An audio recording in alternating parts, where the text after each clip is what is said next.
안녕하세요, 훈이 원장입니다. 여름만 되면 머리 폭탄 맞으신 분들 계시죠? 특히 비 오는 날 감고 말렸는데도 몇 분 만에 막 부풀어 오르고 머리 때문에 트리트먼트도 정말 소용없고요. 매직기로 드라이를 열심히 했는데도 어느새 뿌리부터 부스스하게 올라오는 그런 머리 혹시 여러분들 얘기 아닌가요? 실제로 저희 미용실에 오시는 고객님들 중 대부분이 모르고 지나치는 습관들 때문에 어떤 날은 사람이 되고요, 어떤 날은 해그리드처럼 나타나요. 그런 분들은 얼마나 속상하시겠어요.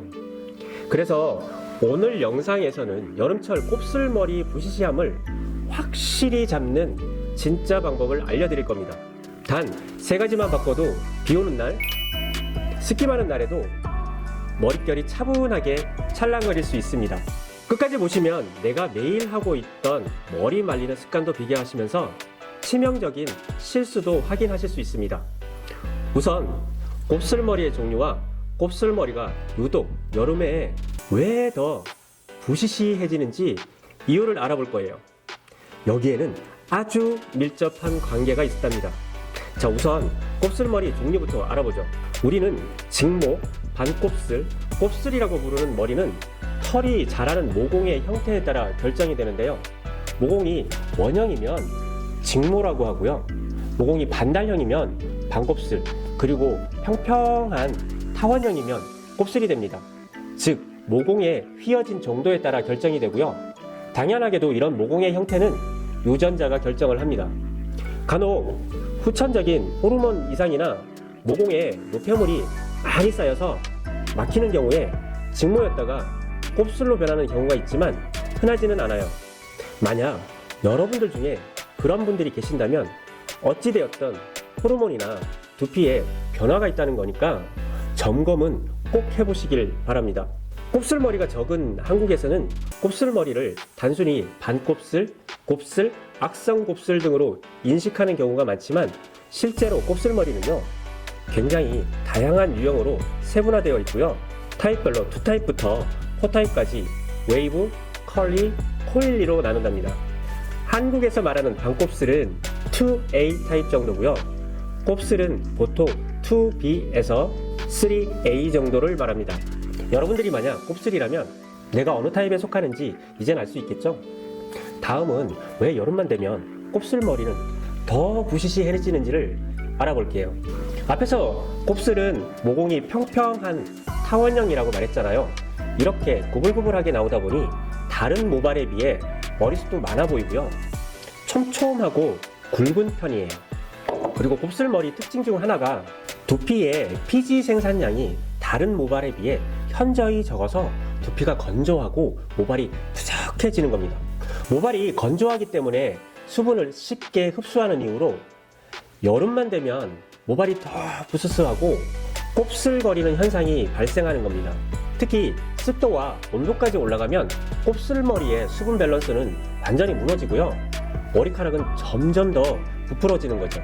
그래서 곱슬머리는 두피와 모발에 수분과 영양이 부족하기 쉬운 상태입니다.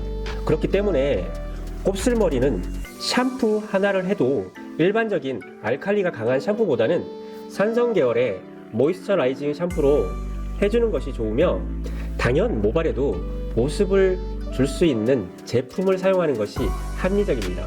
그런데 여성분들이라면 대부분 샴푸 후 수건으로 머리를 이렇게 감싸고 화장을 하거나 딴 일을 하시죠. 저희 고객님들 상당 부분이 이렇게 하시더라고요. 근데 바로 이 치명적인 습관이 문제입니다. 수건을 오래 두는 동안 머리카락 속 수분이 천천히 날아가면서 형체를 잃은 곱슬이 원래보다 더 꼬불꼬불하게 변형돼 버리는 겁니다. 그래서 곱슬머리는 샴푸 후에 무조건 머리부터 이렇게 말리는 습관을 들이셔야 해요. 그렇지 않으면 여름에는 수분 증발이 더 심해서 더 꼬불꼬불거리게 됩니다. 그리고 말리는 방법에서도 비틀거나 막 쥐어짜는 방법은 안 되고요. 대신 수건으로 머리를 이렇게 가볍게 이렇게 톡톡 이렇게 두들기듯 두드려가지고 물기만 닦아내세요. 이때 최대한 물기를 빠르게 제거하셔야 합니다. 두 번째 바꿀 부분은 샴푸 후 트리트먼트를 바로 해도 되지만 곱슬머리는 수분이 기본적으로 부족하니까 감고 나와서 헹굴 필요가 없는 리브인 트리트먼트를 사용해 주는 게 정말 좋습니다. 씻어내는 린스나 팩보다 씻지 않고 남기는 트리트먼트가 여름철 보습에는 훨씬 더 효과적이에요. 젖은 머리에 동전 크기 정도 손에 들고 건조한 모발 끝부터 도포한 뒤 손바닥으로 남은 양까지 머리 전체, 앞머리까지 쭉 이렇게 마무리 하시면 됩니다. 이때 뿌리부터 바르면 꺾일 수 있으니까 주의해야 돼요. 세 번째는 많은 분들이 머리를 거꾸로 말리면서 큐티클 방향과는 반대로 머리를 말리고 있다는 사실 알고 계셨나요? 볼륨을 살리기 위해 이런 방법으로 머리를 말리지만 곱슬머리에는 치명적인 단점입니다. 올바른 방법은요, 드라이 방향이 위에서 아래로 천천히 쓸어내리듯 말려주셔야 하고요. 두피는 찬바람이고요. 나머지는 원적외선이 나오는 따뜻한 바람으로 말리면 좋습니다. 이때 원적외선은 혈액순환을 촉진하고요. 노폐물 배출에도 좋으며 모발의 제습 효과에 굉장히 탁월합니다. 특히 곱슬이 심한 분들은 약간 이렇게 잡아당기는 느낌으로 천천히 앞머리, 그 다음에 옆머리, 뒤통수 순으로 머리를 말리시면 얼굴형도 되게 작아 보이고요. 머리도 차분하고 윤기가 많아집니다. 그리고 만약 고데기나 다른 기구를 사용해서 생머리나 웨이브를 넣고 외출을 하신다면 스프레이는 무조건 비 오는 날에는 뿌리셔야 합니다. 그렇지 않으면 앞에서 언급했던 곱슬머리 특징 중 비 오면 습하고 습하면 곱슬머리는 물을 빨아당긴다. 그럼 머리카락은 부푼다. 그렇기에 머리카락에 코팅을 해서 수분을 빨아당기지 못하게 만들어야 하는데 이때 필요한 것이 스프레이입니다. 전체를 일일이 다 뿌릴 수는 없지만 최소 가장 많이 부푸는 정수리, 그리고 또 앞머리, 그 다음에 앞머리 옆에 잔머리, 그리고 이 전체 이 헤어라인 근처의 머리는 필수적으로 뿌려주셔야 곱슬거리지 않고 차분하게 이렇게 정돈이 됩니다. 이제 앞에서 언급했던 곱슬머리도 여름철에 부시시하지 않게 만들 수 있는 방법 3가지를 정리해 보겠습니다. 첫 번째는 머리카락 수건으로 감싸기 금지입니다. 그래서 무조건 머리부터 말리기이고요. 두 번째는요, 리브인 트리트먼트를 사용하기인데 그냥 보습 위에 또 보습이라고 생각하시면 돼요. 그리고 세 번째는 원적외선 드라이기로 머리는 위에서 아래로 말린다 였습니다. 추가 팁은 스프레이로 막을 형성해서 곱슬머리가 물을 빨아들이지 못하게 하자였습니다. 이렇게 기본적인 3가지와 추가 팁만 지켜도 비 오는 날에도 머리가 찰랑이게 보일 수 있어요.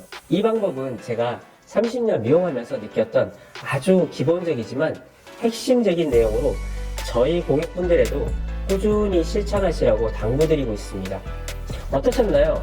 너무 기본만 얘기하는 거 아니야? 라고 실망하시진 않으셨나요?